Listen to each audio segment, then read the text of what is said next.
మ్రొక్కిన నీకు మ్రొక్కెదను మోదముతోన్ కలనైన కాని నే తక్కిన వేల్పులందరకు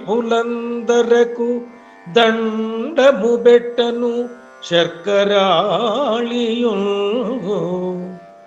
బొక్కిన నోటితో దవుడు బొక్కగబోవునే ఎవడైనా నీ యొక్కని మీద నేను మనసుంచితి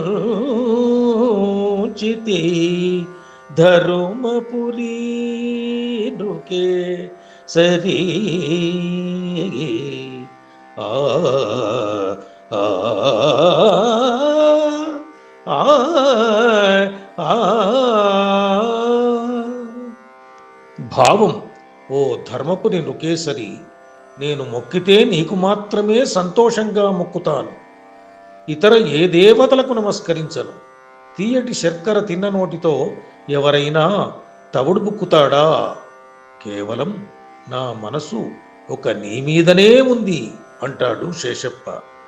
త్వమేవ సర్వం మమ దేవ అన్నట్టు కేవలం నిన్ను మాత్రమే ఆశ్రయిస్తాను, నిన్నే శరణు కోరుతాను అంటూ దాసానుదాస భక్తితో ప్రణమిల్లుతాడు శేషప్ప.